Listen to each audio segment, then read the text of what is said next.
Bendiciones de parte del poderoso de Israel. Les habla Pastor Orlando Afanador, doctor de la universidad, doctor en teología bíblica, doctor en teología.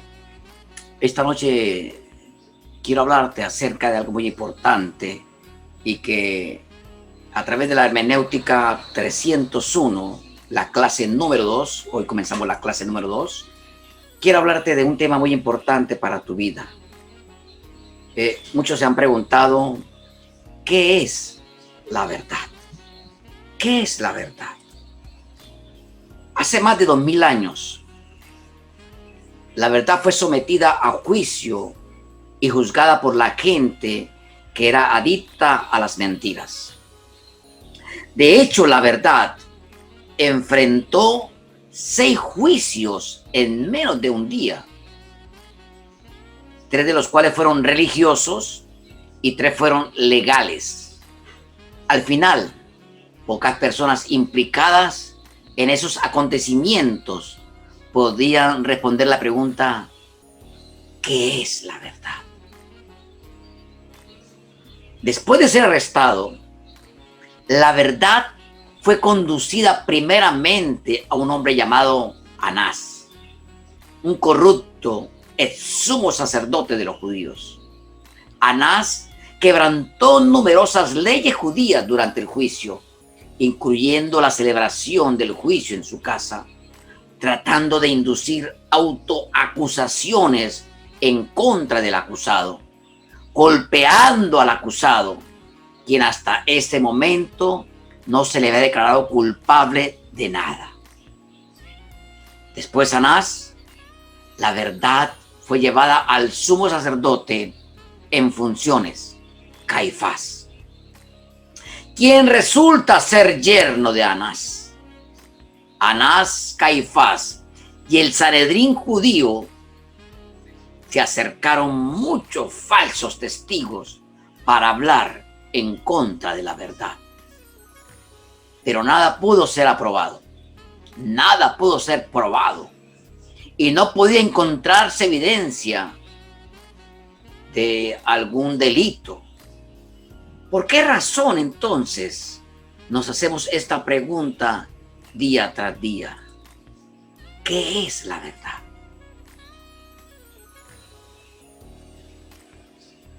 ¿Qué es la verdad?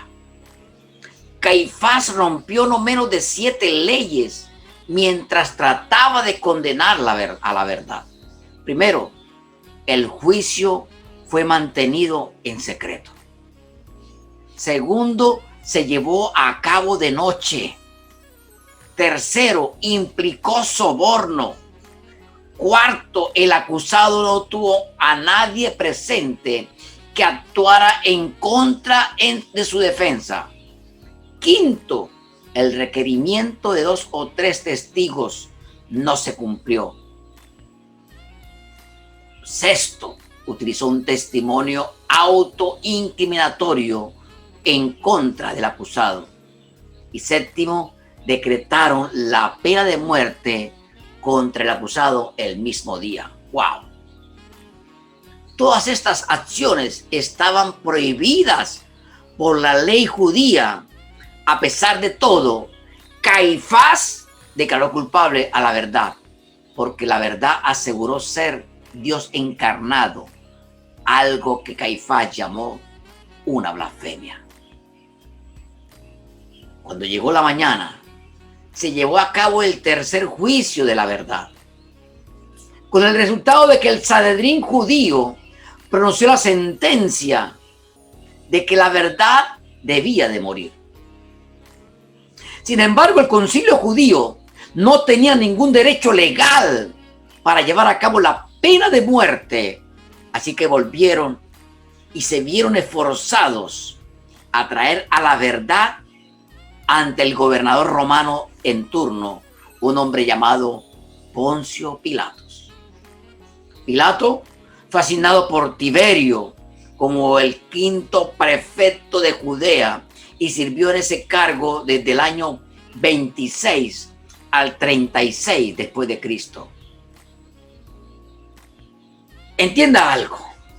El procurador tenía el poder de dividir o decidir la vida o la muerte y podía revertir la sentencia capital pasada por el Sanedrín. Mientras la verdad se encontraba ante Pilato, más mentiras fueron declaradas en su contra. Sus enemigos decían: a este hemos hallado que pervierte a la nación y que prohíbe dar tributo a César, diciendo que él es Cristo, un rey. Y esto podemos verlo en Lucas 23:2. Esto es una mentira, puesto que la verdad había dicho a todos que pagaran sus impuestos. Y esto lo podemos ver en Mateo 22:21. Y dijo: dad a Dios lo que es de Dios y al César lo que es del César. Y jamás habló de él mismo como un desafío para el César. Después de esto se produjo un diálogo interesante entre la verdad y Pilatos. Entonces Pilatos volvió a entrar en el pretorio y llamó a Jesús y le dijo: ¿eres tú el rey de los judíos? Jesús respondió: ¿dices esto por ti mismo o te lo han dicho otros de mí? Pilato respondió: ¿soy yo acaso judío? Tu nación y los principales sacerdotes te han entregado a mí. ¿Qué has hecho? Respondió Jesús: mi reino no es de este mundo. Si mi reino fuera de este mundo, mis servidores pelearían para que yo fuera entregado a los judíos. Pero mi reino no es de aquí. Le dijo entonces Pilato: ¿luego eres tu rey? Respondió Jesús: tú dices que yo soy rey. Yo para esto he nacido y para esto he venido al mundo, para dar testimonio a la verdad. Todo aquel que es de la verdad oye mi voz. Le dijo Pilato: ¿qué es la verdad? La pregunta que Pilato, ¿qué es la verdad?, ha reverberado ha permanecido a través de toda la historia.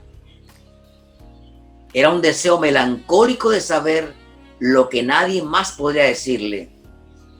Un cínico insulto o tal vez una irritada e indiferente respuesta a las palabras de Jesús. En el mundo posmodernista, que niega que la verdad pueda ser conocida, es más importante que nunca antes de responder esta pregunta: ¿qué es la verdad? Una propuesta, definición de la verdad. La verdad no es simplemente lo que funciona. Esta es la filosofía del pragmatismo. La verdad no es simplemente lo que funciona. Eso lo dice el pragmatismo. Un enfoque de tipo de que un fin justifica los medios. En realidad, las mentiras pueden parecer que funcionan, pero aún así son mentiras y no la verdad. La verdad no es simplemente lo que es coherente o comprensible. Un grupo de gente puede reunirse y formar una conspiración basándose en una serie de falsedades en la que todos convienen en contar la misma historia falsa, pero eso no hace que su declaración fuera una verdad. La verdad no es lo que hace sentir bien a la gente. Desafortunadamente, las malas noticias pueden ser la verdad. La verdad no es lo que la mayoría dice que es la verdad. 51% de un grupo puede llegar a una conclusión equivocada. La verdad no es lo que resulta comprensible. Aún una larga y detallada presentación puede resultar una conclusión falsa. La verdad no es lo que es demostrado públicamente. Una verdad puede ser conocida privadamente. Por ejemplo, la ubicación de un tesoro enterrado. La palabra griega verdad es aletheia. A-L-E-T-H-I-A. T-H-E-I-A, aletheia, la cual literalmente significa no escondida o nada escondido. Transmite la idea de que la verdad siempre está ahí, siempre abierta y disponible para que todos puedan verla, con nada escondido, con nada oculto. La palabra para verdad es en hebreo emet, que significa firmeza, constancia y duración. Tal definición implica una sustancia eterna y algo en que se puede confiar.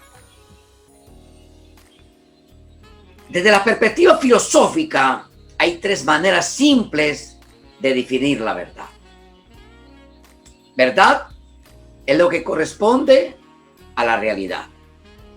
Verdad es lo que concuerda con su objetivo. Verdad es simplemente decirlo tal y como es. Primero, la verdad corresponde a la realidad o lo que es real. La verdad también es correspondiente en la naturaleza. En otras palabras, concuerda con su objetivo y es conocida por su referente. Por ejemplo, un maestro frente a una clase podría decir: la única salida de este salón se encuentra a la derecha. Para la clase que está frente al maestro, la puerta de salida está a su izquierda. Pero es absolutamente cierto que la puerta para el profesor está a la derecha. La verdad también concuerda con su objetivo.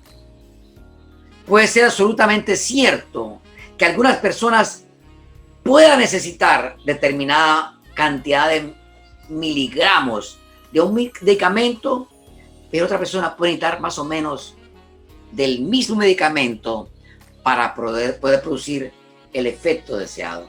Tal vez algunos necesitan milésimas y otros tal vez necesitan un poquito más para que la verdad o ese medicamento sea algo verdadero. Esta no es una verdad relativa, sino un ejemplo de cómo la verdad debe ajustarse a su objetivo. Sería erróneo y potencialmente peligroso para un paciente solicitar a su médico que le dé una cantidad inadecuada de un medicamento en particular o decir que cualquier medicina funcionaría para su padecimiento específico. En otras palabras, la verdad es simplemente decirla tal cual y como es. Es la manera en que las cosas son en realidad y cualquier otro punto de vista es incorrecto. Un principio fundamental de la filosofía es ser capaz de discernir entre la verdad y el error. Wow. O como Tomás de Aquino observó, es la tarea del filósofo hacer distinciones.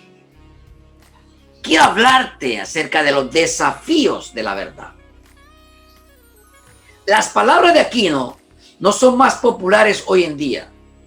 El hacer distinciones parece estar pasado de moda en una era posmoderna del relativismo. Es aceptable decir esto es verdad, en tanto no sea seguido por un y por lo tanto eso es falso.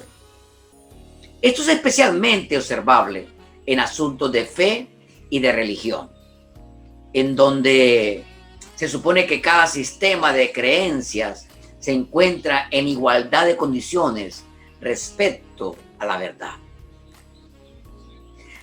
Hay una variedad de filosofías y cosmovisiones que desafían el concepto de la verdad. Sin embargo, cuando se las analiza detenidamente, resulta ser autoexcluyente en su naturaleza. La filosofía del relativismo dice que toda verdad es relativa y que no hay tal cosa como la verdad absoluta. Pero uno se pregunta, la afirmación de que toda verdad es relativa ¿Es una verdadera relativa o una verdad absoluta? Si es una verdad relativa, entonces realmente carece de sentido. ¿Cómo sabemos cuándo y dónde se aplica? Si es una verdad absoluta, entonces la verdad absoluta existe. Más aún, el relativismo traiciona su propia postura cuando establece que la posición del absolutismo es errónea. ¿Por qué no pueden estar también en lo correcto aquellos que dicen que la verdad absoluta existe? En esencia, cuando el relativista dice que la verdad no existe, te pide que no le creas, o lo mejor por hacer es seguir su consejo. Jesús dijo a los fariseos: haced lo que ellos dicen, mas no haced lo que ellos hacen. Aquellos que siguen la filosofía del escepticismo simplemente dudan de toda verdad. Aquellos que son escépticos. Pero, ¿está escéptico el escéptico del escepticismo? Quiero que me entienda. ¿Está escéptico el escéptico del escepticismo? ¿Duda él de la verdad de su propia afirmación? Si es así, entonces, ¿para qué prestar atención al escepticismo? Si no es así, entonces podemos estar seguros de al menos una cosa. En otras palabras, la verdad absoluta existe. El escepticismo, el cual irónicamente se convierte en la verdad absoluta en ese caso. El agnóstico dice que no puedes conocer la verdad. Sin embargo, esta mentalidad es autoexcluyente porque asegura conocer al menos una verdad, que tú no puedes conocer la verdad. Que tú no puedes conocer la verdad. Esa es la verdad de los agnósticos. Eso dicen ellos. Los discípulos del posmodernismo simplemente no afirman ninguna verdad en particular. El santo patrón del posmodernismo, Friedrich Nietzsche, describió la verdad de esta manera. ¿Qué es entonces la verdad? ¿Un ejército móvil de metáforas, metonimias y antropoformismos? ¿Verdades son ilusiones? ¿Monedas que han perdido sus imágenes y que ahora cuentan solo como metal, ya no como monedas? Eso dice Friedrich Nietzsche. Irónicamente, aunque el posmodernismo mantiene monedas en sus manos que ahora son meramente metal, este afirma al menos una verdad absoluta. La verdad absoluta, que ninguna verdad debe ser afirmada. Al igual que las otras cosmovisiones, el posmodernismo es autoexcluyente y no puede sostenerse bajo su propia afirmación. Una cosmovisión popular es el pluralismo, el cual dice que todas las afirmaciones de la verdad son igualmente válidas. Desde luego, esto es imposible. ¿Pueden dos afirmaciones, una diciendo que una mujer está embarazada y la otra diciendo que la no está? ¿Dos afirmaciones? ¿Ser ambas verdad al mismo tiempo? Te vuelvo a repetir. El pluralismo dice que todas las afirmaciones de la verdad son igualmente válidas. Esto es imposible. ¿Pueden dos afirmaciones, una mujer diciendo que está embarazada y la otra diciendo que no la está, ser ambas verdad al mismo tiempo? El pluralismo se deshace a los pies de la ley de la no contradicción, la cual dice que algo no puede ser tanto A como no ha, al mismo tiempo y al mismo sentido. Como un filósofo dijo sarcásticamente, que cualquiera que crea que la ley de la no contradicción no es verdad y de forma predeterminada el pluralismo es verdad, debe ser golpeado y quemado hasta que admita que ser golpeado y quemado no es la misma cosa a no ser golpeado y quemado. También de que el pluralismo afirma que es verdad y que cualquier cosa que se le oponga es falsa, la cual es la afirmación que niega su propio principio fundamental. El espíritu detrás del pluralismo es una actitud de brazos abiertos a la tolerancia. Sin embargo, el pluralismo confunde la idea de que todos tienen igual valor con que cada afirmación de la verdad sea igualmente válida. Más sencillo, toda la gente puede ser igual, pero no todas las afirmaciones de la verdad no lo son. El pluralismo fracasa en entender la diferencia entre la opinión y la verdad. Una distinción que Mortimer Adler señala. El pluralismo es deseable y tolerable solo en aquellas áreas en que son cuestiones de gusto y no en asuntos de verdad. La ofensiva naturaleza de la verdad. Cuando el concepto de la verdad es difamado, generalmente es por una o más de las siguientes razones. Una queja común en cualquiera que asegura tener la verdad absoluta en cuestiones de fe y religión es que tal postura es intolerante. Sin embargo, la crítica falla en entender que por naturaleza la verdad es intolerante. ¿Es intolerante un maestro de matemáticas por sostener la creencia de que 2 más 2 solo es igual a 4? Eso sería intolerante. 2 más 2 es solo igual a 4. Otra objeción de la verdad es que es arrogante asegurar que alguien esté en lo cierto y la otra persona está equivocada. Sin embargo, regresando al ejemplo anterior con las matemáticas, ¿es arrogante para el maestro de matemáticas insistir en que solo hay una respuesta correcta al problema matemático? ¿O es arrogante para un cerrajero asegurar que solo una llave abrirá una puerta cerrada? Un tercer cargo contra aquellos partidarios de la verdad absoluta en materia de fe y religión, es que tal posición excluye a la gente en lugar de incluirla.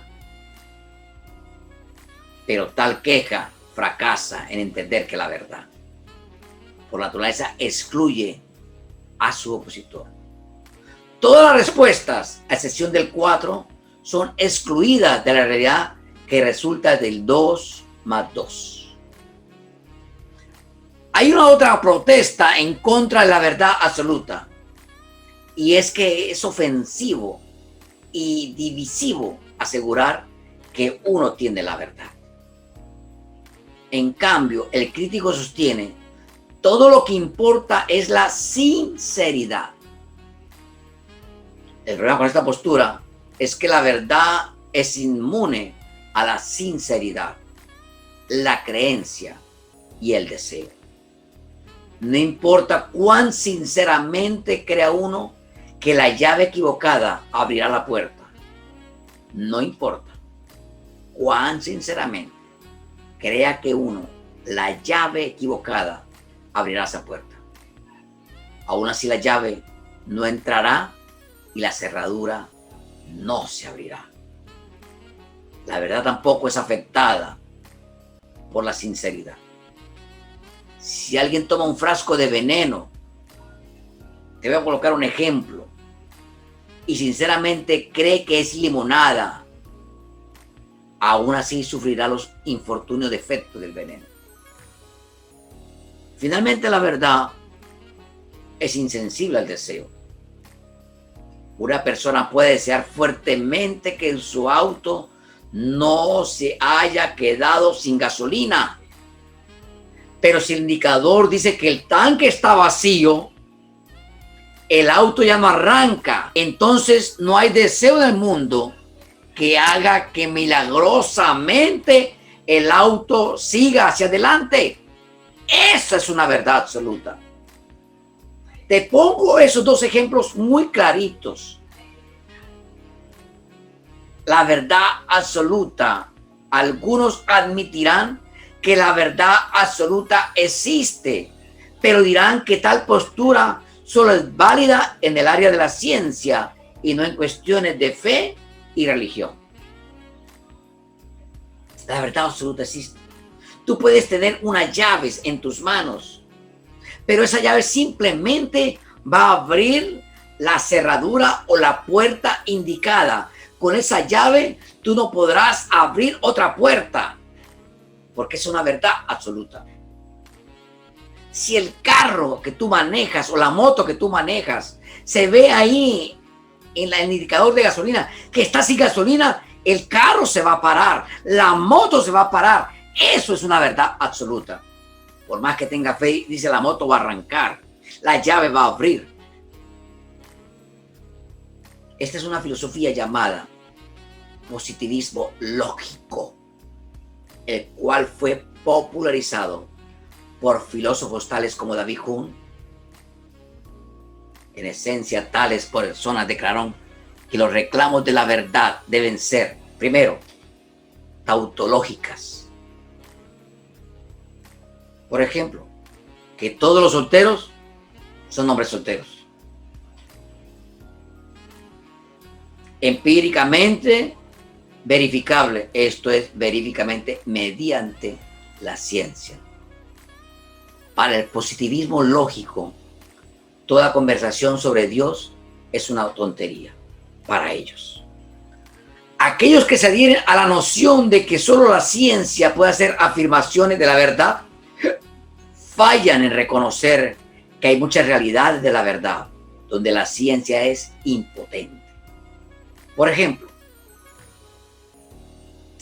la ciencia no puede probar las disciplinas de las matemáticas y la lógica porque las presume. La ciencia no puede probar verdades metafísicas, tales como las mentes, además de la mía y la tuya, que realmente existen. La ciencia es incapaz de proporcionar la verdad en las áreas de moral y la ética. ¿Cómo puede medirse? Por medio de la ciencia. Por ejemplo, tú no puedes usar la ciencia para probar que los nazis eran malvados. La ciencia es incapaz de declarar verdades sobre disposiciones estéticas como la belleza de un amanecer, los colores. Explíqueme la ciencia, el atardecer en el mar, por las mañanas cuando amanecen, los colores en las diversas nubes, a través de la ciencia. Es incapaz la ciencia de declarar verdades sobre disposiciones estéticas, sobre la belleza de un amanecer. Por último, cuando alguien hace la declaración de que la ciencia es la única fuente de verdad objetiva, acaba de hacerse un reclamo filosófico que no puede ser probado por la ciencia. Y aquellos que dicen que la verdad absoluta no se aplica en el área de la moralidad, sin embargo, la respuesta a la pregunta, ¿es moral torturar y asesinar a un niño inocente? ¿Es moral el aborto? ¿Es absoluta y universal? No. Para hacerlo más personal, aquellos que se adhieren a la verdad relativa con respecto a la moral, siempre parecen desear que su cónyuge les sea absolutamente infiel a ellos. Pero ¿por qué es importante la verdad? ¿Por qué es tan importante entender y adherirse al concepto de la verdad absoluta en todas las áreas de la vida, incluyendo la fe y la religión? Simplemente porque la vida tiene consecuencias por estar equivocado. El dar a alguien la cantidad equivocada de medicamento puede matarlo. El tener un asesor inversionista que tome las decisiones monetarias equivocadas puede empobrecer a una familia. El abordar el avión equivocado te llevará donde no deseas ir, y lidiar con una pareja que es infiel en el matrimonio puede resultar una destrucción de una familia y potencialmente en enfermedad. Como el cristiano apologista Rabí Zacarías lo expresa, el hecho es que la verdad importa, especialmente cuando estás en el lado receptor de la mentira, cuando tú recibes una mentira y tú sabes que es una mentira. Y en ninguna parte es más importante que el área de la fe y la religión. La eternidad es un tiempo tremendamente largo como para arriesgar a equivocarse. Dios y la verdad. Durante los 6 juicios de Jesús, el contraste entre la verdad, es decir, la justicia, y las mentiras, la injusticia, fue inconfundible. Allí estaba Jesús, la verdad siendo juzgado por aquellos cuyas acciones estaban bañadas en mentiras. Los líderes judíos quebrantaron casi la ley diseñada para proteger al acusado de condenas injustas. Trabajaron fervientemente para encontrar cualquier testimonio que pudiera incriminar a Jesús, y en su frustración se basaron en evidencias falsas presentadas por mentirosos. Pero aún eso no podía ayudarlos a lograr su objetivo. Así que quebrantaron otra ley, forzaron a Jesús a implicarse en sí mismo. Una vez frente a Pilato, los líderes judíos mintieron nuevamente. Acusaron a Jesús de blasfemia. Pero puesto que sabían que esto no sería suficiente para convencer a Pilatos de condenar a muerte a la verdad, afirmaron que la verdad desafiaba a César y quebrantaba la ley de Roma, soliviando a la gente a no pagar impuestos. Pilato rápidamente detectó su engaño superficial y ni siquiera hizo mención del cargo. Jesús, la verdad, la justicia, estaba siendo juzgado por los injustos. La triste realidad es que este último siempre perseguirá al primero. Es por lo que Caín mató a Abel. El vínculo entre la verdad y la justicia, entre la falsedad y la injusticia, está demostrado por una serie de ejemplos en el Nuevo Testamento. Quiero leértelo. Segunda de Tesalonicenses 2, 11 y 12. Por esto Dios les envía un poder engañoso para que crean la mentira, a fin de que sean condenados todos los que no creyeron a la verdad, sino que se complacieron en la injusticia. Romanos 1:18. Porque la ira de Dios se revela desde el cielo contra toda impiedad e injusticia de los hombres que detienen con injusticia la verdad, el cual pagará a cada uno conforme a sus obras, vida eterna a los que perseverando en bien hacer buscan gloria y honra e inmortalidad, pero ira y enojo a los que son contenciosos y no obedecen a la verdad, sino que obedecen a la injusticia. Primera de Corintios 13, 5, 6. El amor no hace nada indebido, no busca lo suyo, no se irrita, no guarda rencor, no se goza de la injusticia, mas se goza de la verdad. Concluyendo, entonces, ¿qué es la verdad?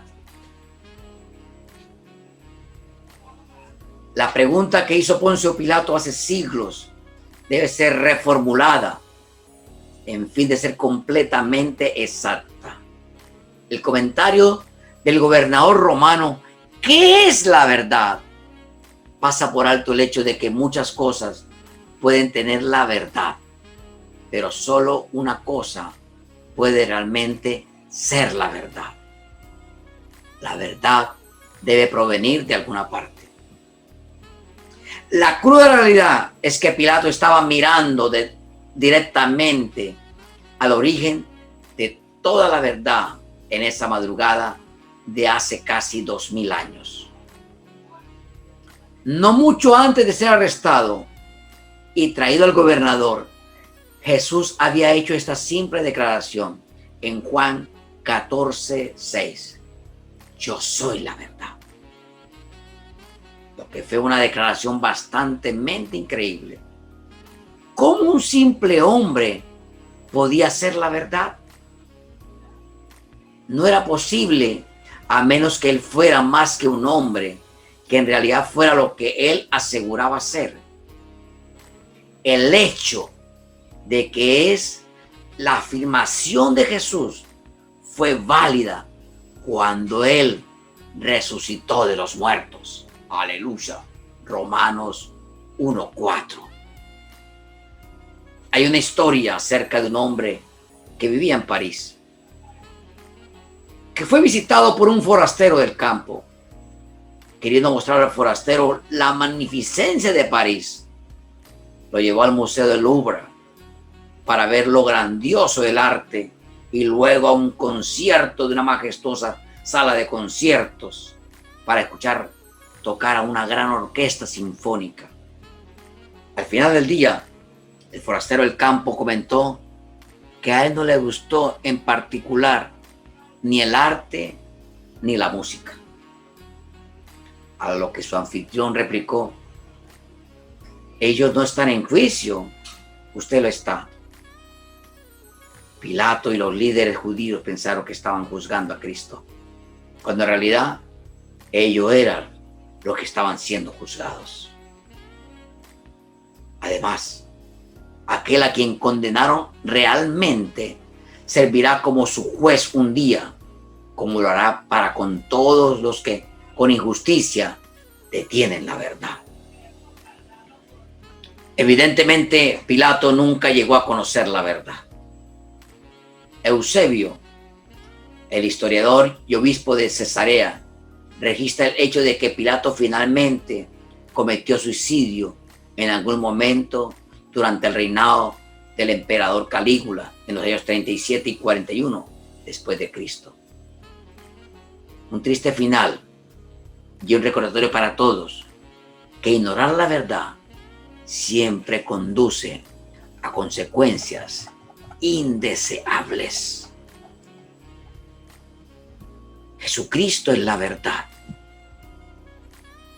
Hoy te quiero simplemente decir que Él es y será la verdad absoluta para tu vida y para mi vida. Entonces, si ya conocemos la verdad, ¿cómo puedo reconocer qué es la apostasía? ¿Qué es la apostasía? La diferencia entre la verdad y qué es la apostasía y cómo puedo reconocerla. La palabra apostasía viene de apostasia, significa un desafío de un sistema establecido o autoridad, una rebelión, un abandono o abuso de fe. En el mundo del siglo I, la apostasía era un término técnico para revuelta política o deserción. Al igual que en el primer siglo, la apostasía amenaza el cuerpo de Cristo hoy.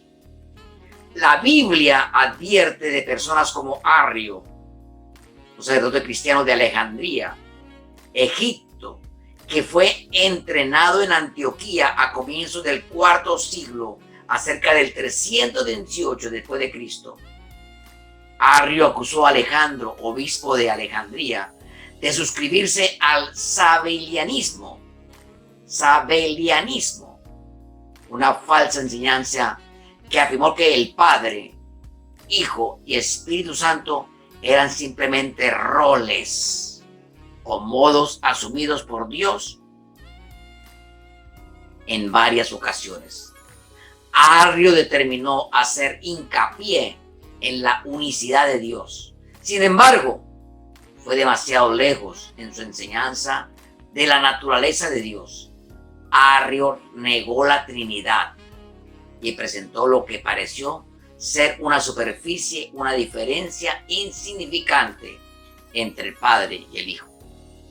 Arrio argumentó que Jesús no era homoousios, es decir, de la misma esencia como el Padre, pero era homoousios, de esencia similar. Solamente una letra griega, la I, separó los dos. Arrio describió una suposición de esta manera: el Padre existió antes que el Hijo. Hubo un tiempo cuando el Hijo no existía. Por lo tanto, el Hijo fue creado por el Padre. Por lo tanto, aunque el Hijo era más alto de todas las criaturas, no era la esencia de Dios. Eso decía Arrio, el arrianismo. Arrio fue muy astuto e hizo lo mejor para llevar a la gente a su lado, incluso yendo tan lejos como para componer una canción que enseñó su teología, la cual trató de enseñar a todos que la escucharía. Su naturaleza encantadora, su posición reverenciada como un predicador y como quien vivía en la negación de sí mismo, contribuyeron también a su causa. Es crítico que todos los cristianos entiendan dos cosas importantes. Primero, cómo reconocer la apostasía y maestros apóstatas. Y segundo, por qué la enseñanza apóstata es tan letal. Voy a describirte algunas formas de la apostasía. Para identificar y combatir completamente la apostasía, es importante que los cristianos entiendan, escuchen bien, entiendan sus diversas formas y los rasgos que caracterizan sus doctrinas y maestros. En cuanto a la forma de la apostasía, hay dos tipos principales. Primero, alejándose de las doctrinas claves y verdaderas de la Biblia a enseñanzas heréticas que proclaman ser la doctrina cristiana real. Y segundo, una renuncia completa a la fe cristiana que resulta en un abandono completo de Cristo. Arrio representa la primera forma de apostasía, una negación de verdades cristianas fundamentales, como por ejemplo la divinidad de Cristo, que comienza un descenso hacia una desviación completa de la fe, que es la segunda forma de la apostasía. La segunda forma casi siempre comienza como la primera. Una creencia herética se convierte en una enseñanza herética que se divide y crece hasta contaminar todos los aspectos de la fe de una persona. Y entonces logra la meta de Satanás, que es un total alejamiento del cristianismo. Un ejemplo reciente de este proceso, un estudio del año 2010 más o menos, realizado por el prominente ateo Daniel Dennett y Linda L'escola, llamado Predicadores que no son creyentes. Oiga, predicadores que no son creyentes. El trabajo de Dennett y la escuela, relata la historia de 5 diferentes predicadores que con el tiempo fueron presentados y aceptaron enseñanzas heréticas sobre el cristianismo y ahora se han alejado totalmente de la fe. Y son panteístas o ateos clandestinos. ¡Wow! Una de las verdades más inquietantes destacadas en el estudio es que estos predicadores mantienen su posición como pastores de iglesias cristianas, con sus congregaciones inconscientes del verdadero y estado espiritual del líder. Se advirtió sobre los peligros de la apostasía en el libro de Judas, que sirve como un manual para entender las características de los apóstatas, como los narradores en el estudio de Dennett y la escuela. Dennett, ojalá te pudieras leer ese libro de Dennett, Predicadores que no son creyentes. Y léete el libro de Hermenéutica del apóstol José de la Rosa, te lo recomiendo. Las palabras de Judas son tan relevantes para nosotros hoy como lo fueron cuando Judas las escribió en el primer siglo. Así es importante leer y entenderlas cuidadosamente. Y mira algo que dice en el libro del apóstol José de la Rosa. Las características de la apostasía y de los apóstatas. Judas era el hermanastro de Jesús y un líder en la iglesia primitiva. En su carta del Nuevo Testamento, él describe cómo reconocer la apostasía e insta encarecidamente a estos en el cuerpo de Cristo a contender ardientemente por la fe. Versos 3. La palabra griega traducida contendáis ardientemente es un verbo compuesto del cual obtenemos la palabra agonizar. Significa que la lucha será continua. En otras palabras, Judas nos está diciendo que va a haber una lucha constante contra falsas enseñanzas y que los cristianos deben tomarlo tan en serio que agonizamos sobre la lucha en que estamos inmersos. Por otra parte, Judas aclara que todo cristiano está llamado a esta lucha, no solo los líderes del cuerpo local. Así que es fundamental que todos los creyentes afilen sus habilidades de discernimiento para que puedan reconocer y prevenir la apostasía en medio de ellos. Después de insistir, después de instar a sus lectores a contender ardientemente por la fe, luego Judas destaca la razón. Porque algunos hombres han entrado encubiertamente, los que desde antes habían sido destinados para esta condenación. Hombres impíos que convierten en libertinaje la gracia de nuestro Dios. Y que convierten en libertinaje la gracia de nuestro Dios. Y niegan a Dios, el único soberano, y a nuestro Señor Jesucristo.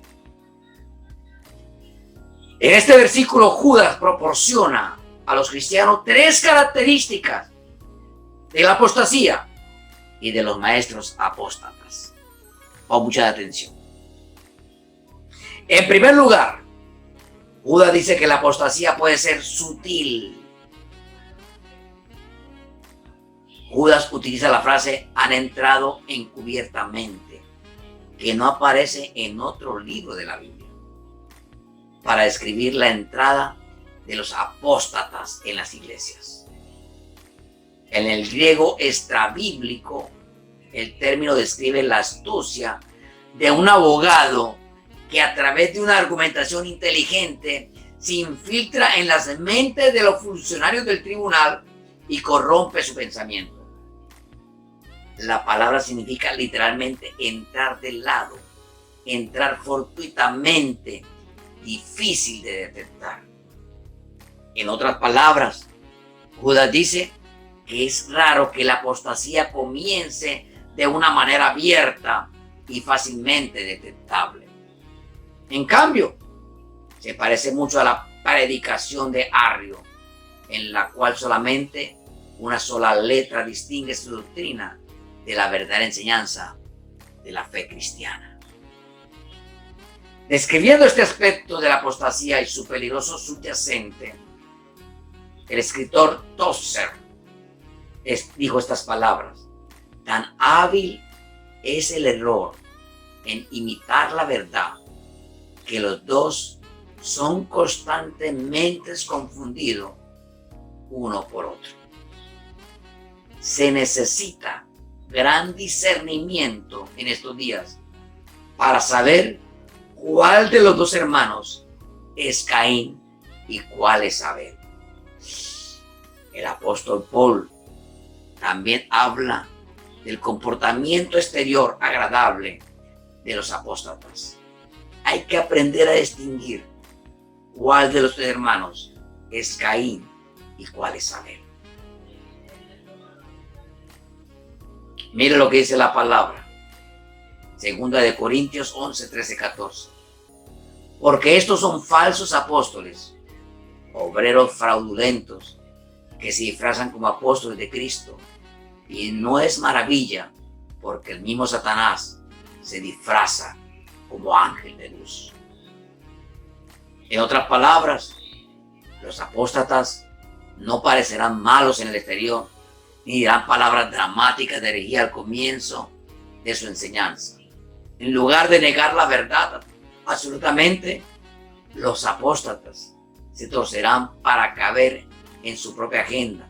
Pero, como ha observado el pastor Lenkis, las peores formas de iniquidad consisten en las perversiones de la verdad. En segundo lugar, Judas describe a los apóstatas como impíos, aquellos que usan la gracia de Dios como una licencia para cometer actos injustos. Comenzando con impíos, Judas enumera 18 rasgos, poco favorecedores de los apóstatas, para que sus lectores puedan identificarlos muy fácilmente. Judas dice que los apóstatas son impíos. Verso 4.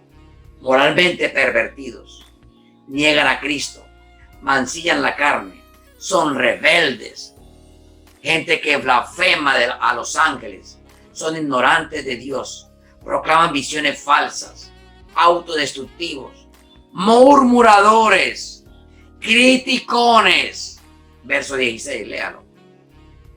Andan según sus propios deseos, personas que usan palabras arrogantes y adulaciones falsas, burladores de Dios, los que causan divisiones, son sensuales y finalmente, y no hay de extrañar, carentes del Espíritu. Eso está allí en la palabra. Está en el verso 19. En el tercer lugar, Judas dice que los apóstatas niegan a Dios, el único y soberano Señor Jesucristo. Verso 4.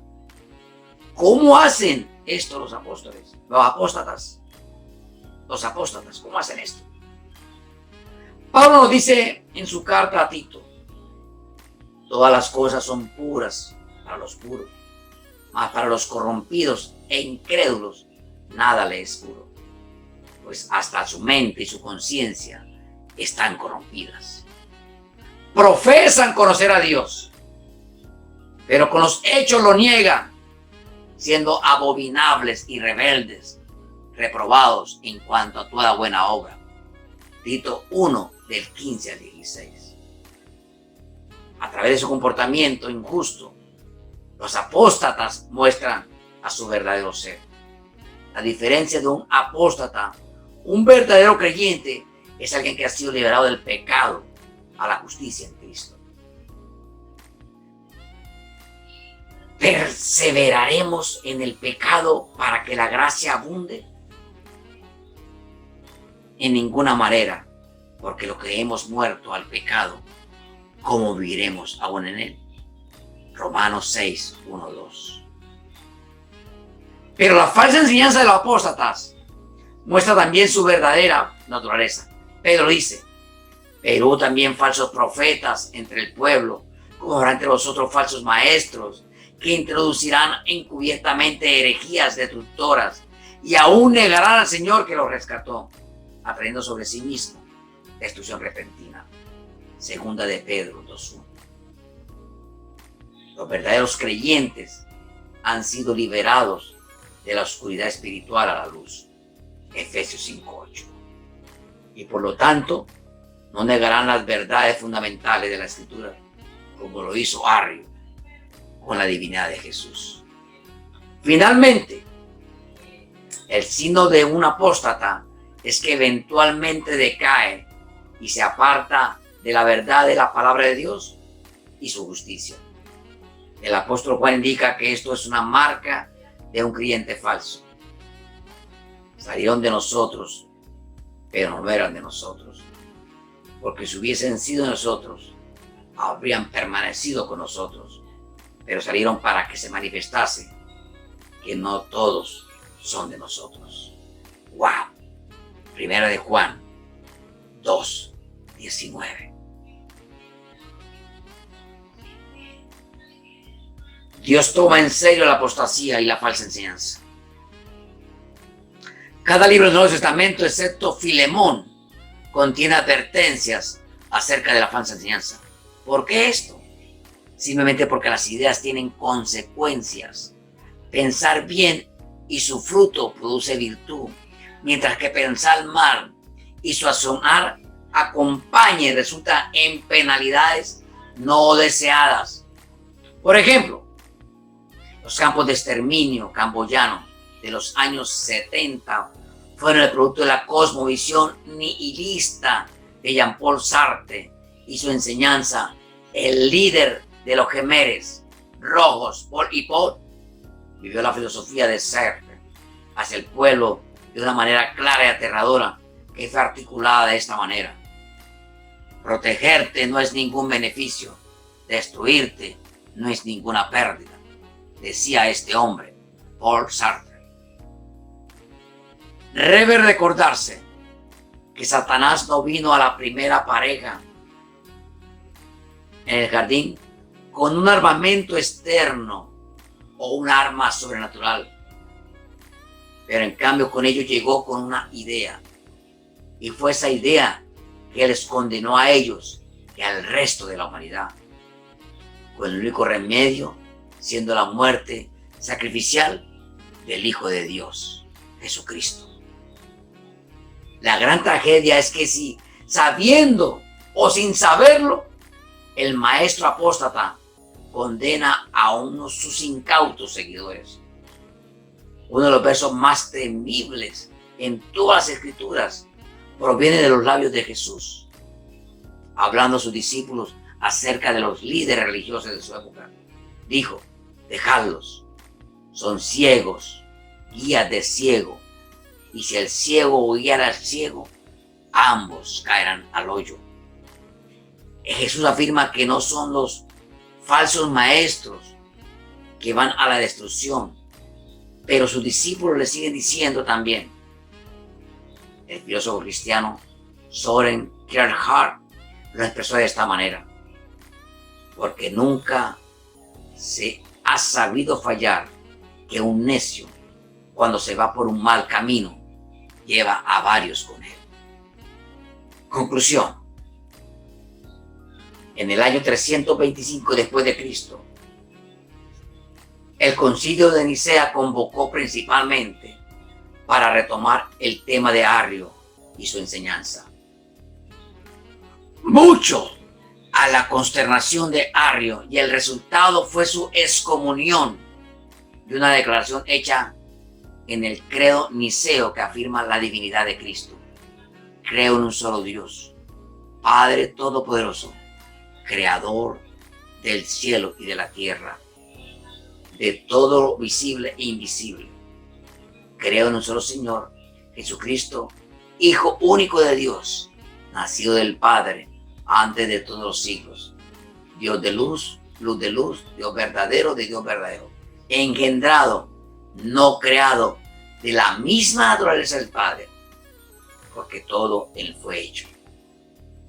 Arrio pudo haber muerto hace muchos siglos, pero sus hijos espirituales están todavía con nosotros, hasta en el día de la forma de sectas como los testigos de Jehová y otros que niegan la verdadera esencia y la persona de Cristo. Lamentablemente, hasta que Cristo regrese y cada enemigo espiritual haya sido removido, la cizaña como estos estarán presentes entre el trigo. De hecho, la Escritura dice que la apostasía va a empeorar cuando se acerca el retorno de Cristo. En aquel momento, los últimos días, muchos tropezarán entonces y se entregarán unos a otros, y a unos a otros se aborrecerán. Pablo le dijo a los tesalonicenses que una gran apostasía precedería la segunda venida de Cristo y que el fin de los tiempos se caracterizaría por tribulación y charlatanes religiosos huecos, en los que posteriores días vendrán tiempos peligrosos, porque habrá hombres que tendrán apariencia de piedad, pero negarán la eficacia de ella. A esto se evita. Esto, siendo verdad, es crítico, ahora más que nunca, que cada creyente ora y ore por discernimiento, combata la apostasía y contienda ardientemente por la fe que ha sido entregada una vez por todos los santos. Amigo y hermano, hoy hemos visto dos temas muy importantes: la verdad y la apostasía. Como dijo Josué, os he llamado a que escojan dos caminos, una verdad o una mentira. Es mejor que prediquemos la verdad. Es mejor que enseñemos una verdad. Es mejor que la verdad que tú has conocido hasta el día de hoy, que Jesucristo, tú la practiques, la practiquemos. No tan solamente de oídas. La verdad debemos enseñarla. La verdad debemos vivirla. Y la verdad debemos practicarla. Que en ti vean reflejado el rostro de Jesucristo. Dios te lo bendiga.